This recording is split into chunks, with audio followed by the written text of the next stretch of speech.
Welcome back to Sad Dad. My name's Abigail Abkarian. My name is Dave Abkarian, and this is a podcast where we sit down with our fellow funny friends, our fellow comedians, and we talk about Dads. Yeah. Hi, Abby. Hi. It's been a while since we've had you on. Yep. I think the recent one was when it was the last day of school. Before the last day of school. Yeah. Now we've started a whole new school year. Yep. How's that going? Good. Yeah? Yeah. It's a new school? Uh-huh. And here's the best thing. I get to do one page each night. One page of what? Homework. Yeah. That's nice. Yeah. Yeah, and you're crushing it. Mm-hmm. How are you doing on your spelling words? I don't remember what they were, but I think I'm doing good. I think in my homework or my binder it has my spelling words. I haven't even been practicing them. No? Why not? Because you haven't been telling me. Well, you've only been here. I just picked you up. We just ate dinner. Well, at Mommy's house. Oh, really? Uh-huh. When are you going to get Mommy in trouble?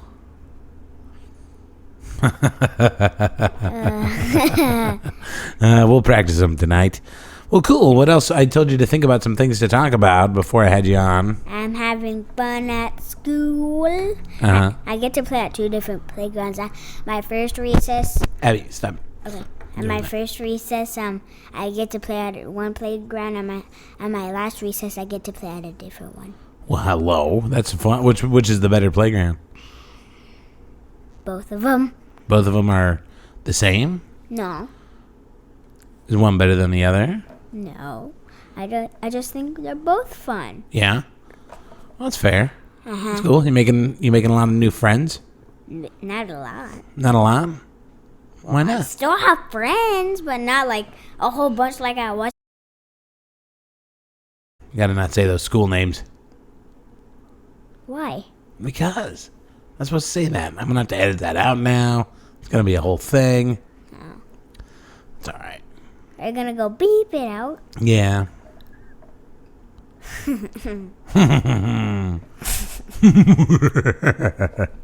Well, what else is new? I have a mat now instead of whiteboards. Oh, well, you don't have to keep talking about school. I don't know what else to talk about. Except school. You got other things going on.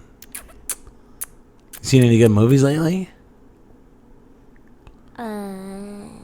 Peter Rabbit that we're watching right now. We were watching Peter Rabbit while we were eating.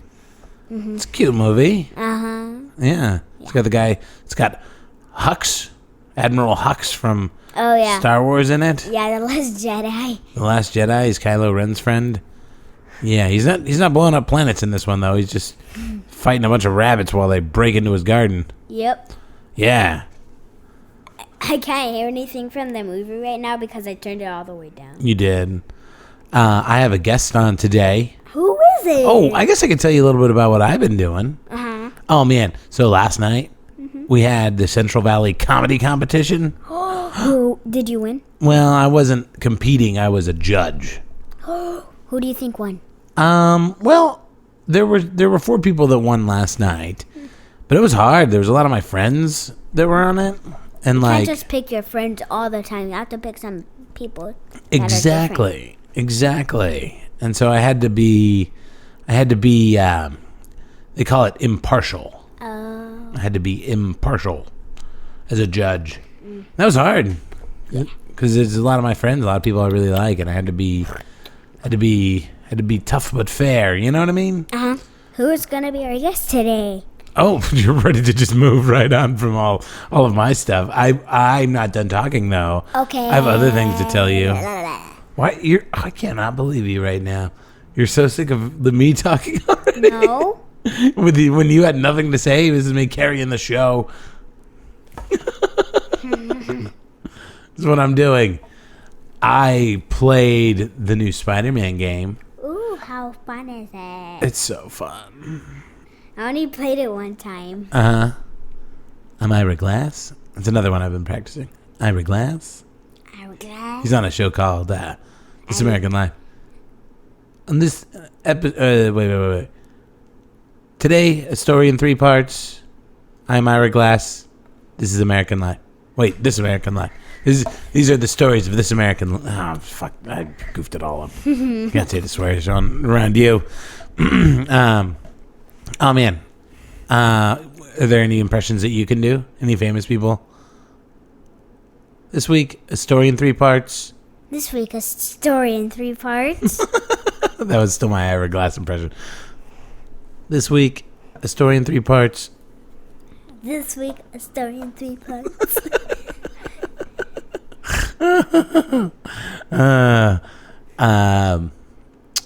Yeah. No. Do you do any famous people impressions? No. No. Okay. Not even one. I feel like you've got a couple of accents you can do. You can talk like a British person. That was terrible. Oh yeah, I can talk like a British person. I'm not very good at it, but I can still talk like it. You can. All right. I guess we should get to this. You asked a very important question before I sidelined it. What? When I started talking about Spider-Man, you asked me who our guest was today. Yeah. His name is Ehsan Ahmad. You want to see a picture of him? Mm-hmm. I'll show you. It's really cool. It's because I want to see a picture. You want to see? Yeah. Get your hot take on it. Oh man, they changed Chrome. Oh my goodness. It's like Chrome went through an update here. Ooh, that's cool. Wait for it. Boom. That's cool. I know he doesn't actually have that eye though, but that robot eye? Yeah, you just edited it. I did. I made it in Photoshop. I think it's pretty cool. Yeah. I might do a different background though, because that's not technically my background, and I don't know if it runs into any copyright infringement. You know? I like it. I like it too. I just I was gonna try to make one of my own. Yeah. Do you want to explain to the people what we're looking at right now? Describe it. There's a Sad Dad logo, and in the background there's like purple mountains and blue mountains with this like sun/moon. I don't know what. Yeah, it's like a sun, I think. And then on the ground there's squares. And then what does a sun look like? He has a robot eye and then he's holding a gun. It's pretty cool, huh? Yeah.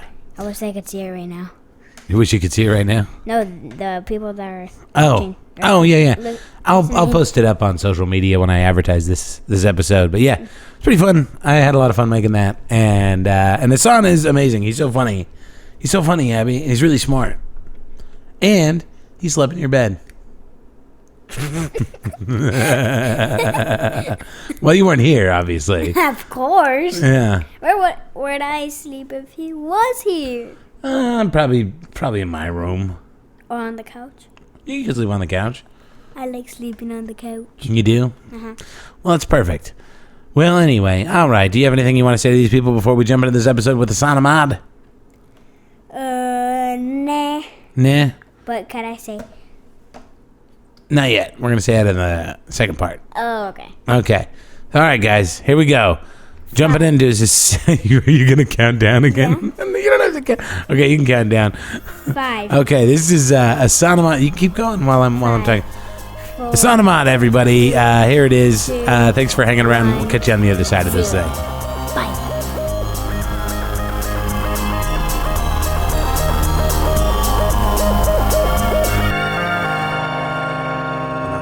When did you guys start doing those videos? Like, what was like the inspiration for that? It's all Derek, really. Derek started the videos, and then he ended up writing me a bunch of like parts. And it turned out like I like doing all the weird shit. I've been so much shit. I've been the president. I've been some guy that like kills himself. I've been I've been so many weird things. I've been women a bunch. Yeah. I've been a gay guy that gets his ass whooped.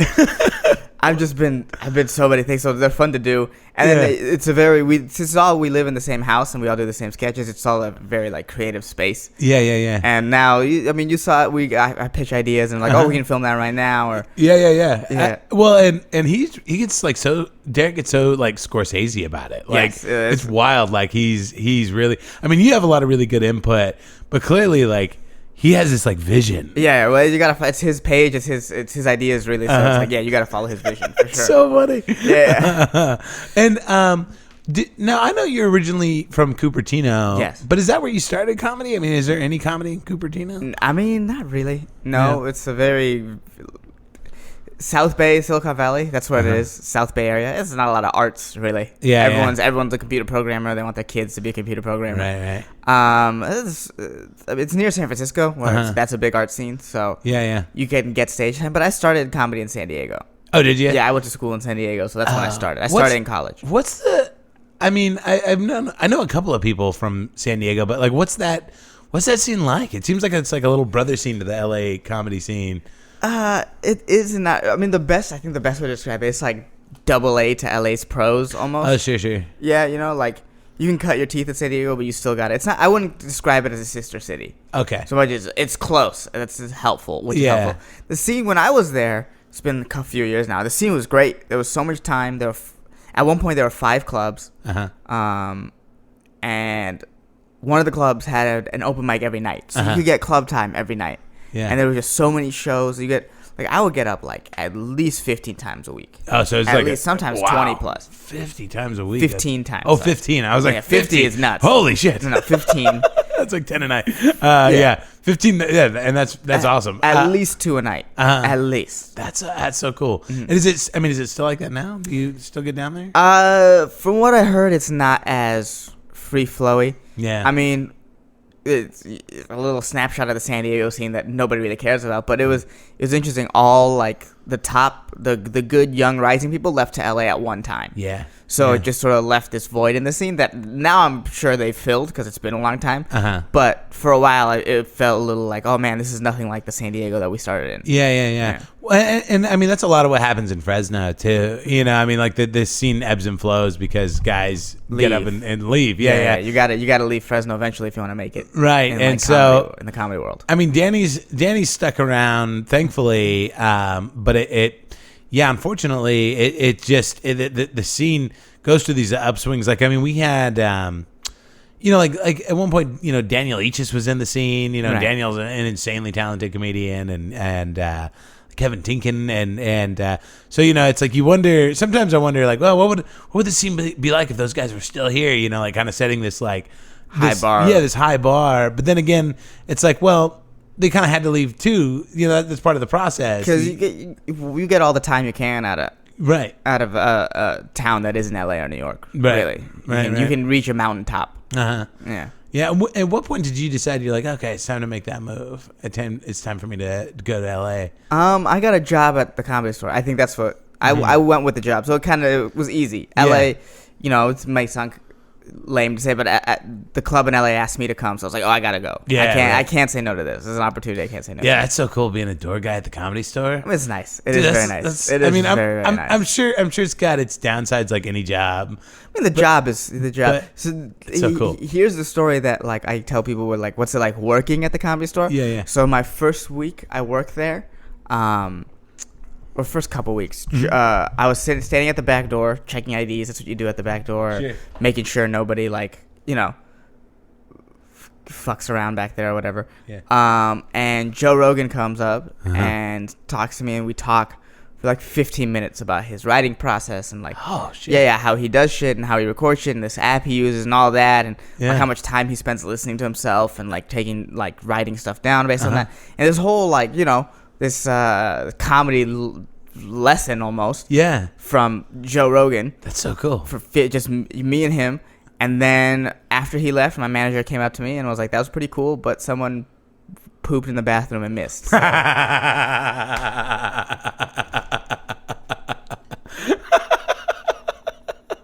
And that's what's like working there, like the actual job. That's what it's like. But in terms of in the world of comedy and what being a door guy is, it's it's a crazy resource. Yeah, and it's this weird. I mean, it's. I don't know. Like, I mean, I think it's got this place in like the comedy. I don't know how to phrase it. Like mythos, you know. I mean, I think on some level we all kind of want to be the door guy because it's such a. You know, I mean, it's such a.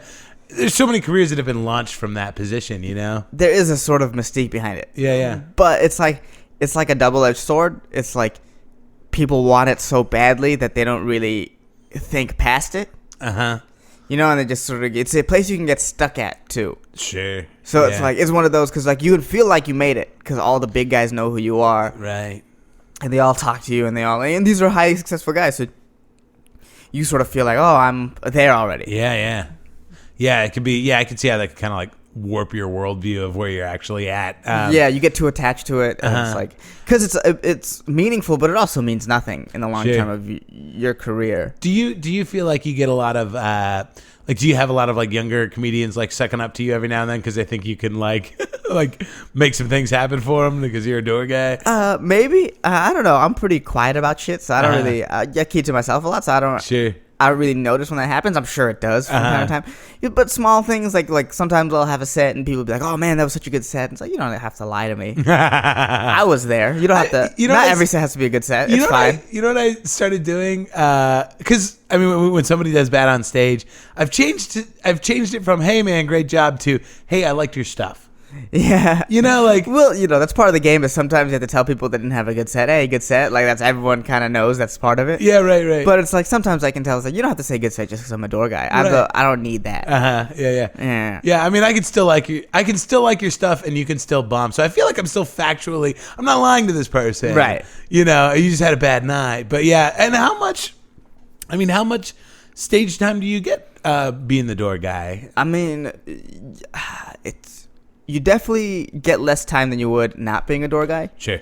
A lot of what the Comedy Store is like, I mean, you get to watch the best. Yeah. You're almost like, we talked about this yesterday, you're on the bench, but on the best team. Yeah, right. You know, so you get to watch really great comedy day in, day out, and you if you really pay attention, you can learn a lot. Sure. You can learn a lot from me at the store. You get 3 minutes on Mondays.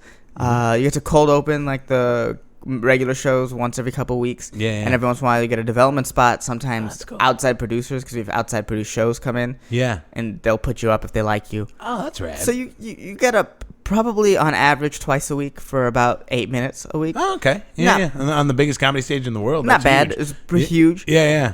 But I didn't want to start working at a club when I first started. I worked at La Jolla, but the way someone described it to me was great. So he called it a net gain. So it's a net, so you're capturing things, and there's going to be things outside your net that you're not going to have. Yeah. But overall, you'll gain. Yeah. And I think, well, and the more you go further in your career, you're like, oh, I can't do everything, so I got to figure out where my net gains want to be. And sure. I think the club for me was the right choice. I figure it's got to help in networking, you know? Like, people know who you are. Yeah. LA, that's so much of the game. Right. That's so much of, like... Right. People see, you have to be seen. That's part of it. It's very.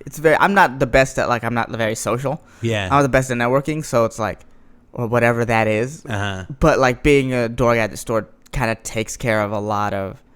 Yeah. Maybe the awkward introductions that I'd have to do. Sure. Or like Sure. There's like, okay, you have some idea where I'm coming from already. Yeah. And what was the going back even further?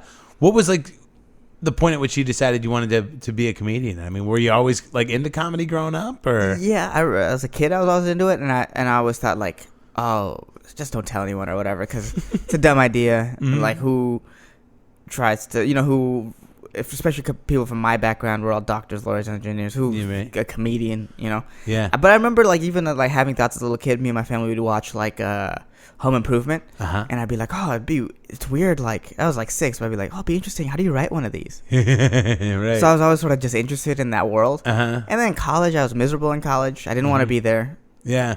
I remember when I was a little, when my first day of like high school, they had like a college orientation thing, or like, and one of the points they hammered in was like, college isn't for everyone. And a part of me was like, I think that's for me. I think that not for everyone part. Say that part again? Yeah. That is definitely me. That's definitely me. But, I went to make my parents happy, and I got my degree and all that. Oh, that's cool. What's your degree in? Cognitive neuroscience. Holy shit. Yeah, that sounds better than it is. Is it? Yeah. But yeah, college, I was like, well, might as well do it. If I'm not happy with it, at least I gave it a shot. Yeah. You know, and then I mean, and we're still going. You always got that. I mean, that degree. I could, yeah, I could thing. Still, you know, I still could go back to school for sure. I mean, but it's a feather in your cap. You know what I mean? Like, yeah, it's cool to say because people react like, oh, that sounds cool. I mean, I know the reality of like what it is, but it's like for that 1 second where I tell people and they go, oh, that's so cool. That feels good. I'm not gonna lie. That's what I tell people. You mentioned that. You mentioned Home Improvement. Did you ever see that Tim Allen special right before Home Improvement? No. It's a 30-minute. I think it's a Showtime. Maybe it's HBO. I think it's HBO. He fucking murders. Like he kills, and it's like you could kind of tell. Like it's like this weird like victory lap. Like he's probably just gotten his TV deal. Yeah. He probably knows he's about to be a millionaire very soon. Yeah. And he's just up there with an airtight 30-minute special and just fucking kills. And which is wild. I mean, because sometimes you forget how talented those dudes were. You know, and still are. It's not really fair to say, but. God, that's a great special. If you ever get a chance to see it, I'll look it up. Yeah, it's really really good. He's so solid, and so like growing up, what were your comedy in? Like who were you watching a lot of? You know, I wasn't really allowed to like watch TV like that, like really? Comedy Central and stuff. So when YouTube came out, they had a lot of like. So when YouTube first came out, because I lived in that, where it was all started. So when YouTube first came out, everything was on there. Yeah. You go every TV show, it was the Wild West of YouTube. It was like maybe 6 months. I remember I watched every single episode of Scrubs, every single episode of South Park, all on YouTube. That's right. I forgot that. Yeah, there was. Yeah. Great. And then eventually they took all the American shows off. Okay. But some of the British shows were full episodes, and I was in the habit of watching full episodes of stuff. I wasn't using YouTube for the videos or whatever. I wanted to watch full episodes of things. Yeah. And so they had these British panel shows. Oh yeah, like those talk show panel shows, but they write jokes, and it's like it's all joke driven. Mm-hmm. It's like a joke driven game show. Yeah. And yeah, so like that was like I watched a lot of those, and British comics are like not as advanced as American comics. Yeah. Because we've just been doing comedy longer. Right. So it's like you learn how to write like jokes because everything there is more basic. So like the basic building blocks are there for you. Yeah, and then, you can tell the mechanics. Yeah. So that was big. And then Chappelle, Rock, CK. Right. Those three. Yeah. That's huge. Yeah. Yeah. And like you, I mean, because you tend to do like in your material. Mm-hmm. I mean, you tend to do some pretty like thoughtful stuff. Some like you. I don't want to say you push the line because that sounds like you're just trying to be like an edgelord, but like you like your Rosa Parks bit. Yeah. I think is really like it's a really thoughtful, really kind of like genuine, kind of like cuts to the bone of like a lot of what's going on. And I mean, for you, like, how did you get to that place in your writing? Was it just doing it over and over and over until you felt comfortable?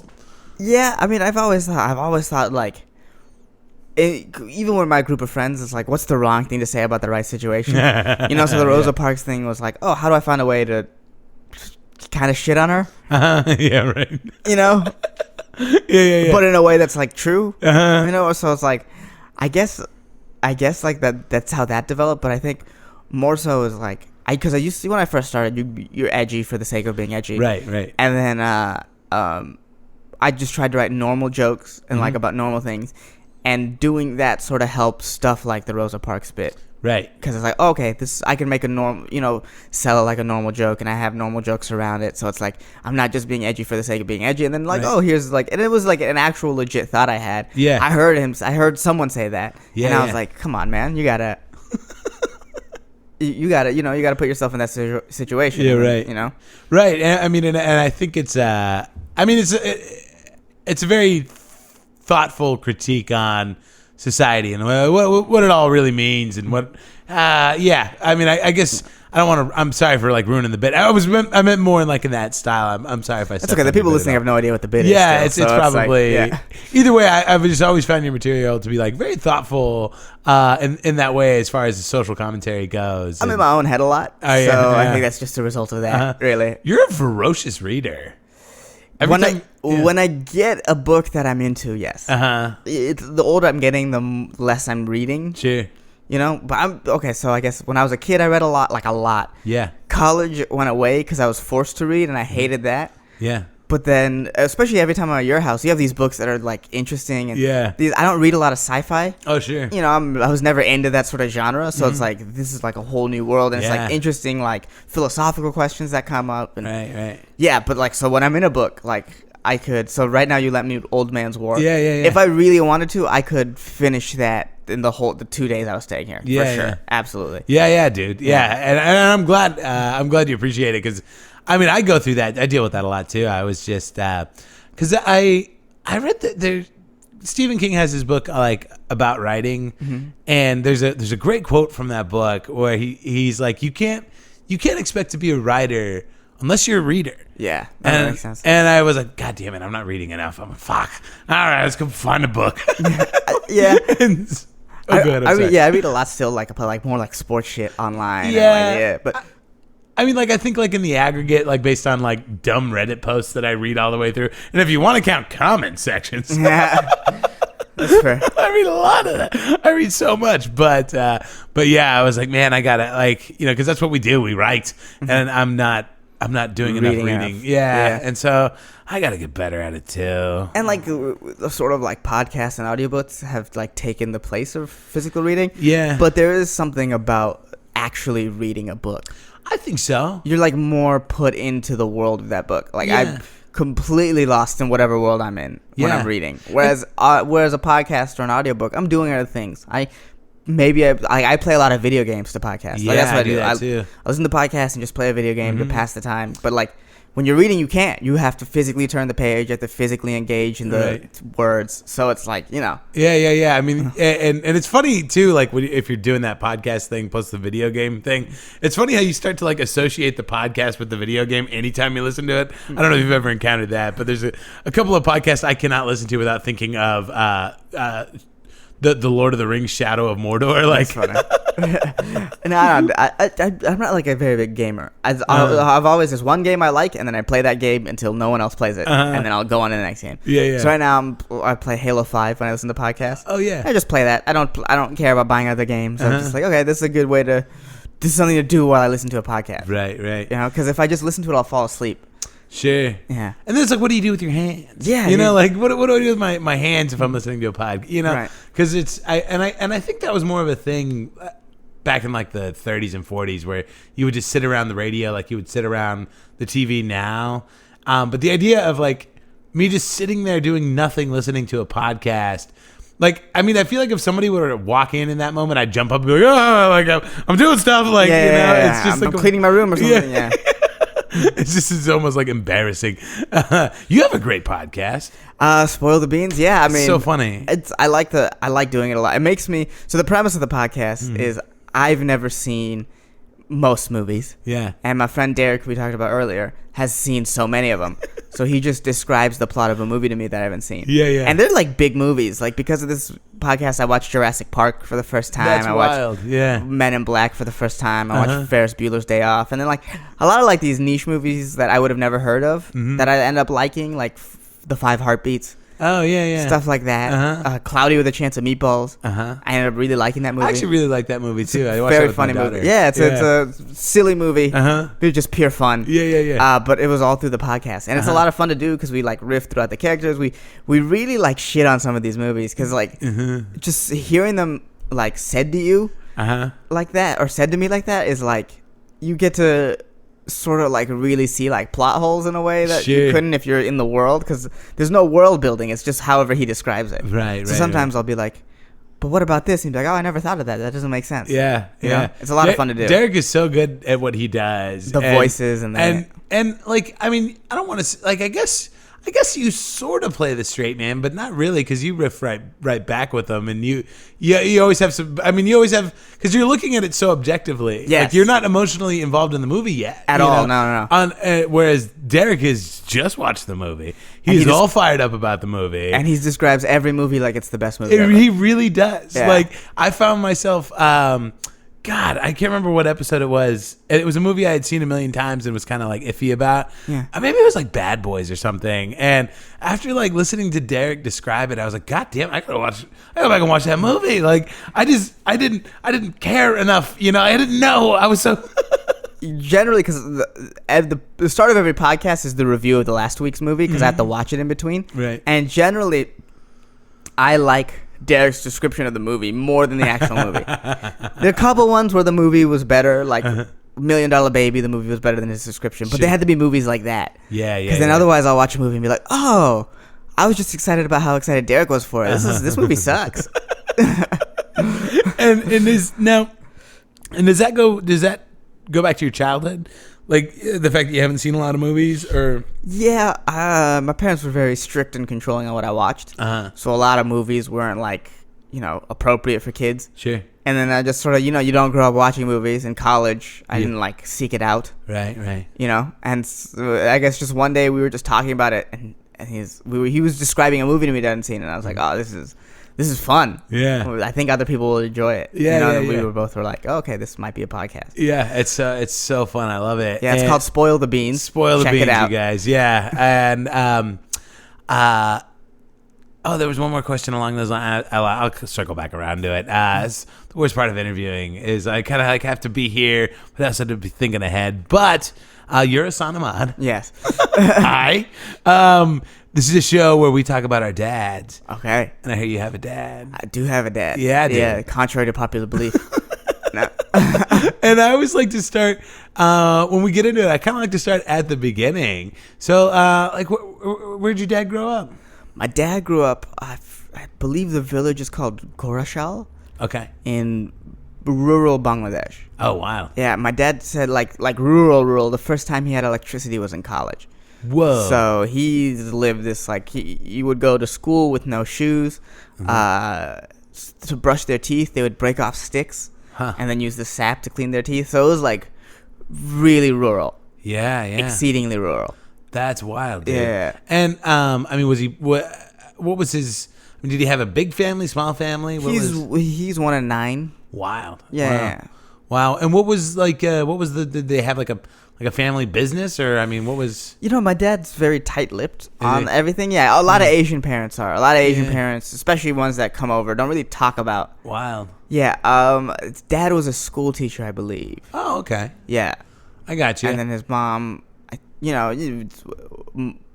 probably stay at home if I had to guess. Yeah. And do you? His mom, although my mom tells me that his mom was crazy intelligent. Really? Yes. Wow. That's that's cool. Yeah. And did he? And so he's one of 9 children. So obviously it's a lot of aunt and uncles for you. Mm-hmm. Do you know? Have you met all your family? Or I've met them. My mom's side I know very well. My mom's side she's one of 9 as well. Oh, wow. And with like 30 plus cousins, and I know all of them and I see all of them. My dad's side, they live all over the world. Most of them live in Bangladesh. Some live in like different parts of the world. So I don't see them very often. Yeah. Yeah, I don't really know them very well. They're pretty foreign to me. Are they? Yeah. Yeah. And do you have any idea, any sense of what kind of a kid your dad was? Was he like a real outgoing, boisterous kind of kid, or was he? If I had to guess based on his just how he is now, probably not. And based on how I was, if I were to say if we were like our parents, sure, probably not. I can't imagine him being outgoing. I think he was just quiet, crazy intelligent. Yeah. He's grew up in that, and now he works at NASA. Wow. So it's like I know at a very young age he was working and taking care of his whole family. Whoa. So if I had to guess, he was quiet, hardworking type. Yeah. Probably didn't talk a lot. Probably was kept to himself, if I had to guess. And do you know where he fell in the order of was he the oldest or the youngest? No, I believe he's the 3rd oldest. Oh, okay. I could be wrong about that. Yeah, I got you. And so what's that? What's that path for him going from such a small village to working at NASA? What's their trajectory on that? He studied engineering at Dhaka University. That's the capital of Bangladesh. Okay. Then got a job in Libya. Worked as a worker in Libya at a power plant. He did that under Colonel Gaddafi and all that. Whoa. Yeah. He took the test to get into America. So that was a bus ride across the Sahara Desert. And on the bus ride back, the bus driver kicked them all off. And he randomly in the desert saw someone he knew. Shut up. Yeah. And that person helped him go all the way back Whoa. to Libya. Then in the meantime, he was working between Libya and America. He worked in a small small island called Malta in the Mediterranean. Uh-huh. That's where he left from America to America. Yeah. He worked there for a while, I believe. I remember he was talking to a cab driver and told him he was going to America, and the cab driver said, "Don't tell anyone you're going to America. Oh, really? Just leave without saying anything." So that's what he did. Uh-huh. He left without saying anything. Then went to school at UT Chattanooga Okay. in Tennessee. Okay. Yeah. Yeah. How old is he at this point? Probably 24, 25. Okay. Maybe. Yeah. I don't really quite know how it all lines up. Uh-huh. Early 20s, early to mid 20s, maybe late 20s even. Sure. There for a while. At some point, he went back. He got arranged married to my mom. Okay. So at some point, he went back. I don't know if that was he still went in back to Bangladesh. Yeah, to do that. Gotcha. But I don't know if he was in UT Chattanooga still. I got you. Yeah, he was housemates with this one Soviet woman, and there he told a story about how like she would go walk around Chattanooga at night. It was a very dangerous town. Uh-huh. And he's like, "You can't do that." And then she was like, "Oh, if someone just touches me, I'll kill them." She's very Soviet. Totally, yeah. It's incredibly Soviet. The most Soviet woman I've ever heard in my life. About it. Yeah. But I know for a while he taught at a college in Indiana in Fort Wayne. Uh-huh.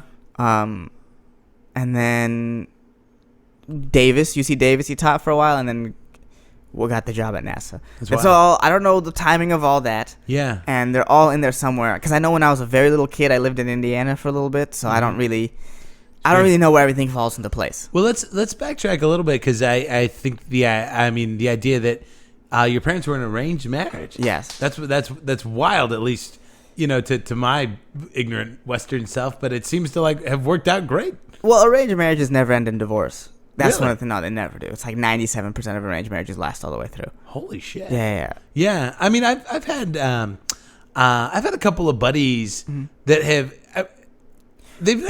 I will say this about theirs too. Like they were also at a weird time when arranged marriage culturally was on the outs in Bangladesh. Really? Yeah, my mom is the third of 9. She was the last to be arranged married in the family. Really? Yeah, everyone else got married to like a person that they got to know. It's kind of neat that they both lined up in their respective orders, though. Yeah, it is really interesting. My dad is 10 years older than my mom. Is he really? Yeah. And I mean, because my buddy was like, he's like, my mom is more scrupulous than I'll ever be in picking a partner, and sometimes she finds amazing women for me to date, and I was like, I mean, if everybody's cool, I guess. I mean, just like the girls that are my mom has like been like, yeah, you should think about her or whatever. It's like, oh, okay, if arranged marriage was still a thing, I would be in very good hands. Yeah. Yeah, she doesn't want to do it, and obviously I don't want to do it. But Sure. she was like, not even. She's like, I definitely don't want to do it. She's very against it. Oh, really? So, Yeah. That's. I mean, that's wild. But I mean, good for them, dude. Like, I mean, do you know much about like? I guess like the first time they met. What's that whole process like? No, all I know is like the second time they met, they were married. Whoa. Yeah, so it's like, I don't really know what it was like. I think my mom was my mom's very pretty, and then she was from a wealthy family in Bangladesh. Oh, your dad's like, we're good. Yeah, I'm keeping this one. Yeah, my dad was. That was the second person she met, Uh-huh. and actually, it wasn't him that made the call. It was her uncle that made the call. Really? That they should get married. Yeah, That's wild. Because I think my mom was getting a bunch of like suitors. She was the prettiest girl from a wealthy Bangladeshi family. Yeah. Which wealthy Bangladeshi doesn't really translate anywhere else. So Sure. But, my dad was a very smart guy mm-hmm. who lived in California. right. So it was a way to. He's kind of swinging above his weight class with Yeah, with they your both. mom. There was he gets the pretty girl. She gets to come to America. She gets to bring her whole family to America. I got you. Her. Yeah. Her whole family got over here because of pretty much my dad and then my mom's older sister's husband. Uh-huh. Like those two really brought everyone over here. Gotcha. And now they're a very successful like immigrant class of people here. Yeah. Is there like a is it like a caste system? Not really. Okay. But it's like social order. It's the same as America. Sure. If you're high class, you only right. associate with high class people. All right. Well, man, that's absolutely fascinating to me. Yeah, I mean, especially, and I didn't know about the 97% success rate. I mean, I kind of pulled that number out of my ass, but it's like that. It's around there. It's way Arranged up marriage there. is never. I don't know any like, as far as the older Bengali people that I know. No, I know no divorced couples. Yeah. I know one maybe. Sure. I met one for the first time this past summer. And it was my first divorced Bengali couple in my 26 years of life that I've ever heard of. Yeah. Oh, it's nuts, man. And so what was I mean, you've mentioned it a couple of times. Obviously, you mentioned like the no TV thing and all of that. But I mean, what was your upbringing like? Was it? I mean, it was very nice, just very controlled, very strict, wasn't allowed to like hang out with people outside. So spent a lot of time on the internet. One of those. So my parents, it was very funny. Like my parents would be like, "Why don't you go outside?" But then they wouldn't let me outside. So they'd be like, "Why are you spending so much time on the internet?" It's like, well, just one or the other. Yeah. I read a lot. I'm in my own head a lot because that's how I entertain myself. And so I'm just sort of stuck in that sort of world. So I'm very entertaining myself. I have these stories and storylines in my head that nobody has any idea about. How funny. Yeah. These like dramas that I'm writing in my head, pretty much. That's funny. You do. Based on your, was it the last time you were on the Mean Boys? You have an encyclopedic knowledge of Pokemon. It seems like. I mean, I'm not an encyclopedic knowledge of Pokemon. I remember a lot of the first 150. That was like, because Pokemon was like, in my childhood, that's probably the biggest trend. Sure. Yeah. In my lifetime, because that was big for a long time.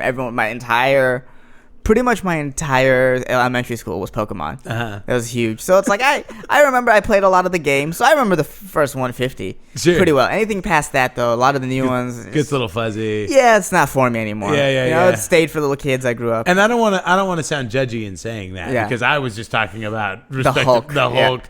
And respective power rankings among Marvel characters a while back. So yeah, zero judgment. I nerd out on nerdery. Like when I see somebody who's very knowledgeable and passionate about a thing, like I get excited about that regardless of what it is. Like so. Yeah, I'm very nerdy about sports and comedy. Like those are the two things that I'm a sports nerd. I've always been a sports nerd.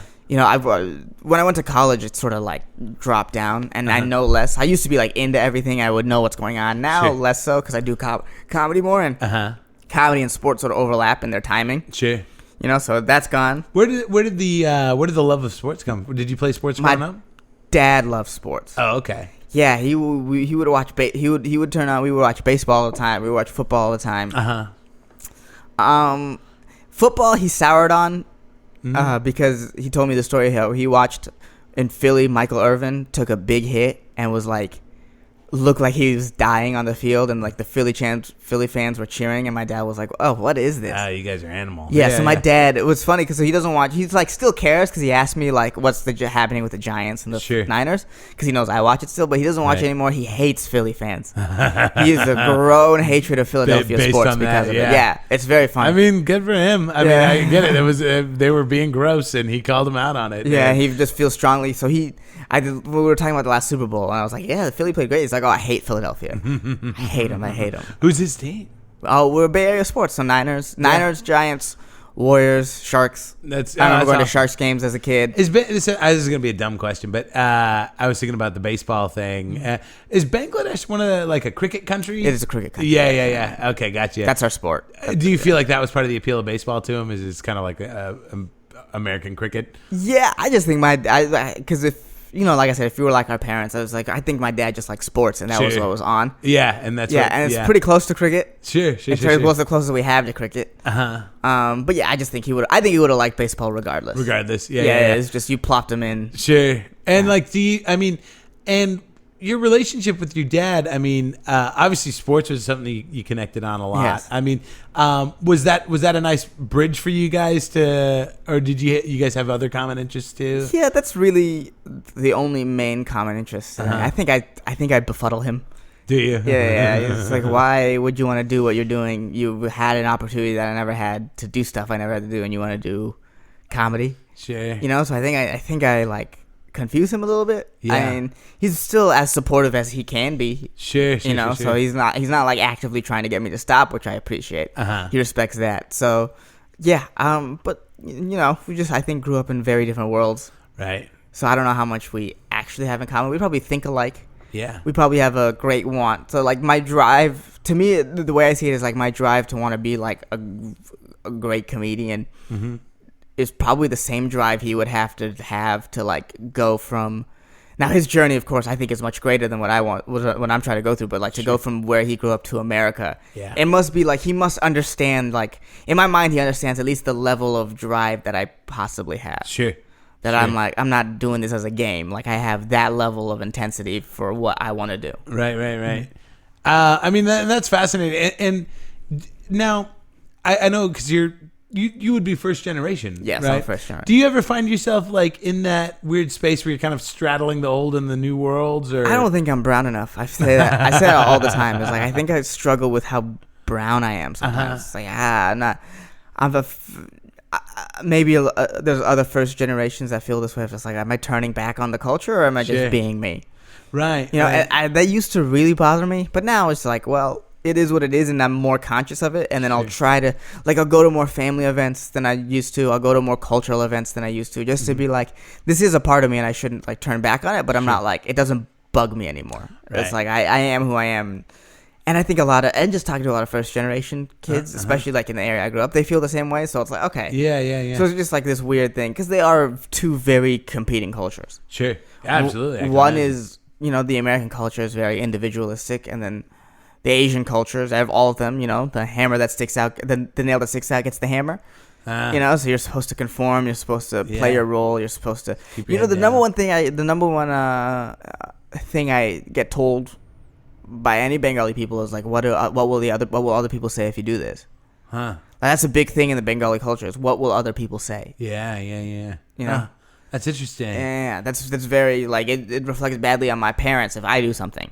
Oh, wild. Yeah, they're not separate. The whole family is, so, you have to move well as a unit, otherwise the whole unit's like, That's wild. Like, people, when I first started doing comedy, people would call my mom, and they would say terrible shit to her. Oh. But that's the game, though. That's the you in that culture, if you play the game that way, that's what'll happen. I mean, and I guess I can almost see the root of it, which is they're basically, because if you were back home and you were doing this ridiculous thing, which is comedy, I mean, I guess they're basically trying to shame you into being a productive member of society. Yes, that's what it's a shame-based culture. Yeah. And so I guess I get it. On a cultural level, obviously it sucks though, Everything sucks, but it's just because, like, everything then you watch on TV and all your input around you is the opposite of that. It's like, be who you are. I do find, like, I'll just use the term white families. I do find, like, their family units aren't as strong as our family units. I would agree with that. Yeah. Yeah, I think, and it's like, that's why it's like, I got to be more brown, quote unquote. It's like, because I see, like, the family structure, and our family structure is unbelievable. It's really, like, it's really comforting. It's really, like, you're not alone. You're part of the sort of, and that's part of, I grew up very far away from that, because, like, all my mom's family's on the East Coast, and they're all really tight-knit, and I grew up far away from that, and that's sort of like my not brown enough.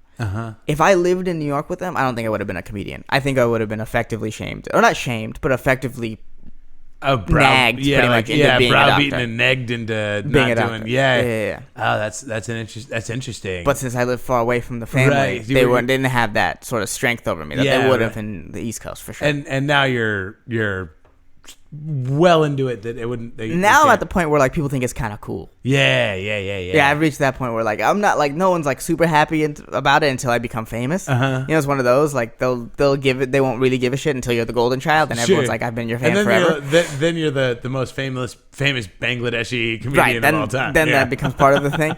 But, like, now, like, when I talk to, like, oh, it's so cool, no one else is doing that. I think, your parents our parents are people, and they made it in America, so they get it. I think that's, the older you get, the more you realize that. And I think they're like, oh, this is good that there's someone trying to represent us out there, like, because I think for them, a Bengali comedian in Bengali, that's such a pipe dream to them, because like, that wasn't on TV when they first got here, so why would they care about us now? Right. But I think now it's like, okay, I think people are more open to listening to what we have to say, and oh, it's kind of cool that you're doing this now. Yeah. And then when I started comedy, Aziz wasn't as big. Sure. So that, now that they actually see it, they see an example of it. Right. They're like, oh, brown guy can do it. Brown guy can do it. Yeah. One question I was going to ask you, and then we'll go into a dadictote. But I find that like immigrant families, like, because like I'm Armenian, and I found that like some of my family and a lot of other like immigrant families that I've known tend to have like a really strong sense of humor, a really funny. I mean, was your dad funny in his own way? Or my dad's very funny. My mom, my dad's witty, but my mom is funny. Okay, if that makes any sense. All right, yeah, no, okay. My mom. So like whenever we get this, I became about my mom a little bit, but whenever like this is their sense of humor. So my mom is like, whenever her family gets together, we put on skits for each other, and she has to close because hers are unfollowable. They're always crazy funny, so she has to close. Hang on a second. Yeah. Skits, like you're like in the living room. Yeah, all like 30 of us, and then we all put on plays for each other. Holy shit, that is amazing. Yeah. But my mom has to close. She has to absolutely close. There's no, I can't follow my mom. Like if it's in front of Bengali people, I will never follow my mom. Holy like, shit. I'm usually not afraid of following anyone. She is the person that I'm not afraid to follow someone in bomb, but her, I'm never following her. That is wild. It's absolutely never gonna happen. My dad is like quick. My dad'll say something and you'll be like, oh shit, that was funny. Yeah. My dad is like he's also very funny. They're both very funny people. Yeah. I think like immigrants in general, it's like that's how you deal with the hardship of moving to a new place. Sure. You're like super funny. 100%. Yeah. I absolutely. That's so funny. And I mean, but my dad's like quick wordplay. That's his like, stuff like that. Yeah. I love that. That's so cool. And he's working at NASA building rockets or inventing a new type of math. That's what he's doing right now. Holy shit. Really? Yeah. Wow. Yeah, he tried to explain to me once, and I was like, so he works with helicopters. He's trying to figure out the rotation of the blades or whatever the fuck, and he's like, yeah, the old system wasn't working, so I'm trying to develop this new way of computing. So you're trying to develop a new math? And he's like, yeah, that's basically what I'm trying to do. But he's so nonchalant about it. Oh, that's amazing. Like if you talk to him, you wouldn't be like, oh, this guy's like, he talks about inventing a new type of math like he's mowing his lawn. So it's like, it doesn't seem that he's very good at making himself and humbling himself and not seeming as impressive as he is. How interesting. Sometimes. Yeah. And sometimes I wish he would brag more. Sometimes I wish he'd be like, you're inventing a new type. Like, say that like you're doing some crazy shit, because that's exactly what you're doing. You're doing some fucking crazy shit. Yeah, you're doing some wild shit, and no one in that in that when we're talking about that sort of shit, no one can big dog you. You're like the alpha in that situation. Right. In like the math world, you're like the guy inventing a new type of shit. You know what I mean? So it's like I wish he was a little less humble. Yeah. He's very humble. Right. He's very, very and he's humble. got every excuse to brag. Yeah. He could brag about so much, and he really doesn't. And dadictote. Do you have a real special memory of you and your dad, or? I don't know. For whatever reason, this memory sticks out to me. I remember one day we were going for a walk. I forgot how old I was. Probably middle school. Maybe middle school sounds about right. Yeah. Going for a walk, and then my dad was like, a race. First one to touch the door of the house wins from wherever we are, right? And this is at the time where I was definitely gonna beat my dad for sure. I'm at this point I'm more athletic than my dad. Yeah. I'm taller than him, so I just destroy him almost, right? So I see the door coming up, and I'm like, I'll just walk to it and touch it, right?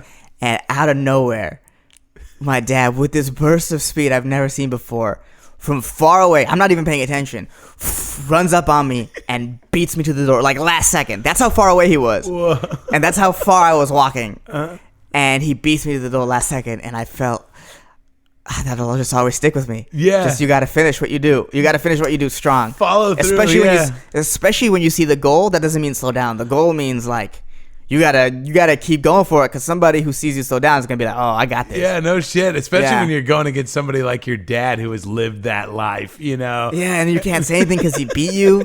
And I hate losing. I handle losing very poorly. Still, as an adult, I don't handle losing well. That's why I don't play. I try not to play video games because I can't do it. He just like inadvertently like taught you a life lesson. And maybe he wasn't even. He definitely wasn't thinking about it. He's just like, I'm gonna beat this shithead kid who thinks he can beat me. He's like, oh, you think? Yeah. You think I don't know how this world works? You think you can just finish it easily? I love that. But yeah, he beat me, and I think about that a lot. Do you? Yeah, that's one of those like memories that's like etched into my, and just him. The best part, I think, the funniest part to me is just him celebrating over me. Oh, because he celebrated. He celebrated like a motherfucker. Like hands in the air, just like jumping up and down, and in front of like it was like my parents and some family friends. Like we were just all taking a walk together, Yeah. so everyone saw it. Like my mom and my family friends, and like they all saw that, and they all saw that victory moment for him, and they all were like happy for him because like because you did it, you just snatched victory from the jaws of defeat. Yeah, I think about that a lot. I love that. Oh man, He's short. My dad's 5 foot tall, so he's very short. Oh, he's seeing his like, because I remember turning around and seeing his little body just like motoring, and I was like, oh, I lost. He's gonna beat me to the door. Like there was a moment where like he wants it more. Yeah, he just wants it more. Ehsan, tell the people like the best places to find you on social media. You can follow me on Twitter at Ehsan J. Not Twitter. I don't use Twitter. Follow me on Instagram at Ehsan J Ahmad, EHSAN JAHMAD. If that's too hard for you to remember, check out our podcast, Spoil the Beans. Yes, it has a Twitter. It has an Instagram page. It links you to both mine and Derek's Instagram. So check out Spoil the Beans. It's great. If you want to listen to the way I describe it is like it's like having a bookshelf of DVDs. So if you want to be like, oh, I want to listen to this movie, pop it in. It's a great way to waste a couple hours if you're cleaning. Yeah, that's awesome. You get to listen to a movie. And then in the best of ways, described in the best of ways. Yes. I think it's so funny that your mom does those skits, and we're about to get up right now and go film a skit. Yeah. It's just funny how you got it in your blood, man. I think my mom was supposed to be an artist, and she just grew up in the wrong place, wrong time. Yeah, no doubt. She sounds awesome. Well, because my sister, 10 years younger than me, amazing painter. So we Really? just have this artistic ability in my family. Yeah. Yeah, so it's like I think we got whatever angst that they weren't able to express. We got all of whatever they weren't able to express. We were able to do it. That's wild. I mean, you could even make the argument that your dad's an artist. I mean, with math, you know. Yeah, I mean, my dad's an artist who found his art. Yeah. That's how you know. To invent a new type of math, you have to love it. Yeah, no doubt, dude. Yeah. 100%. Yeah. Oh man, that was so much fun, dude. Yeah, I enjoyed this. This was great. Thank you.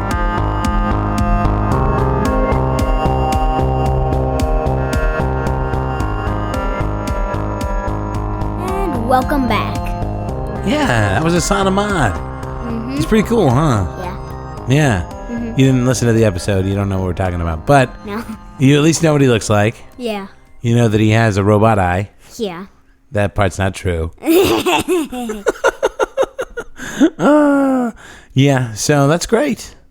That was a fun episode, huh? Mm-hmm. Okay, I'll let you pick. So I have 2 episodes recorded right now that I can release next week. Mm-hmm. Who do you think it should be? Danny Minch or Joe K? Danny Minch. Danny Minch? Yeah. Oh, because you know Danny, huh? Yeah. He's the one that set up that, helped you and Mommy do that, set up those pictures of you on stage looking like me. Yeah. Those are so cute. I get so many compliments on those. Everybody likes them. You want to tell the people what your Father's Day gift was to me this year? It was pictures of me acting like you. Even had the mustache, the fake mustache. You had a fake mustache on. And you were standing on stage holding a microphone. Yeah. That was fun, huh? Yeah. Yeah. All right. Well, anything else you want to add? We did kind of a long intro, so we're going to do a short outro. Yeah. I don't think I have anything else. Okay. Well, for you guys at home, make sure to listen to Ehsan's podcast, Spoil the Beans. It's really, really good. And they have some of the best artwork of any podcast out there. It's so funny. And then you can support me, Sad Dad Patreon. I got a couple of you guys reached out to me. I got a couple of votes for a Sad Dad subreddit. I got a few of you guys that were on board for that. More people said they wanted that over a Facebook page. So if you have if you have a difference of opinion on that, email me at saddadpodcast@gmail.com. You can also send me your dad anecdotes at saddadpodcast@gmail.com. One thing I'm going to do real quick is I don't know if we have any new iTunes reviews. What do you think, Abby?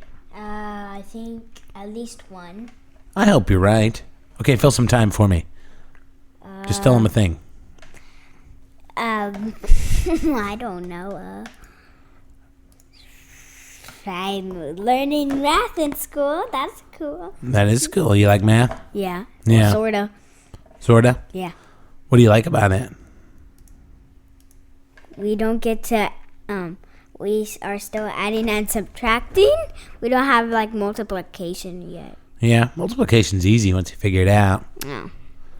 You'll be like, oh, man, multiplication is so easy. Mm-hmm. You'll be like, yeah. Yeah. Let's see here. Reviews. Nope, no new reviews. All that for nothing. So sad. I feel like you could have been a better co-host for me there. You weren't very clutch. It's okay. We'll practice. It's been a while. It's been like a year. Or like 15 months. I think it's been like 3 episodes. Let's see. When was the last time you were on? Before the last day of school. I said that at the beginning of the well, episode. I know, but I'm trying to figure out what episode that would be. Episode... Let's see. With me in it? Yeah. Probably episode 2 or 4 or something like that. No, it's not been 3. that long. Let's see. Okay. I think we can figure this out. Yeah. Because I remember I know you were on for Mitch Burrow. I think you were on for Matt Cole. I think your very first appearance was on the Brandy Posey episode. I think that was episode 3. Maybe it was episode 4. Let's see. And do you remember our guest name today? Ehsan Ahmad. Ehsan Ahmad. Let's see. Yeah, I'm going to figure this out. I'm going to get to the bottom of this. Because I know it's been a little while, but it hasn't been that long, has it? Dun, dun, dun. Oops. There we go. Let's see. Let's go through the list of sad dads. How many have you done? I think this is going to be episode 26. So I thought it would be like 150. Hasn't been that many episodes. Hasn't been that many. No, hasn't been that many. Let's see. Will my name be on there? I think yeah, I think it was this one with Tom Goss. I think. Really? Do you remember saying the name Tom Goss? Nope. Oh, no. I think it was 18 with Theo Manhattan. I think it was that one. Oh, yeah. Does that sound right? Remember saying his name? Yeah. Yeah. Oh, no, but that was during, we were in your room. Yeah, we recorded it at the desk in my bedroom. No, but I think, oh, yeah, I think actually the recent one was in there, in your room. Yeah. So, yeah. That was, okay, so that was like 7 episodes ago. So, yeah, it was a while ago. Yup. That was July 26th, though. Yeah.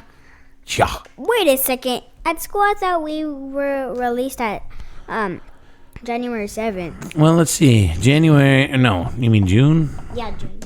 June. See, that would be about right, because that was when I released the Matt Cole episode. And I think you were on that episode. So, yeah, you did do one the last day of school. But you also did another one in the interim. I remember. Oh, do you? Uh-huh. Uh-huh.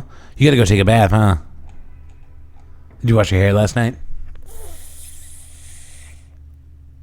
No. I don't remember. See, that I think that's a made-up answer. I think you do remember.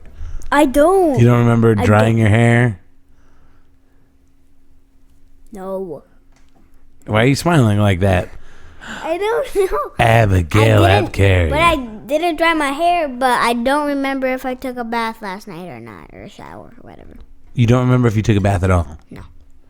Should I text Mommy? I'm not lying. You don't remember if you took a bath? I don't. Did you take one in the morning? No. No. Okay. And so you just haven't bathed since Monday? Since Monday? So you didn't take a bath last night? No. You're pretty sure? I'm pretty sure. And you take a bath this morning? No. So we just skipped the day? Like a whole day? Yeah. Oh, well, you definitely need a bath now. All right, stinky little kid. I'm not stinky. You're not stinky? I don't smell stinky, that's for sure. All right, well, say the thing. Adios. Adios, everybody. We'll be back next week with an episode with... I don't remember. You know him. You've met him before. He's my friend. Oh, yeah, Danny Minch. Danny Minch. All right, we're going to come back coming in hot with an episode from Danny Minch, or with Danny Minch. All right, well, say it one more time, baby. Adios. Adios, everybody.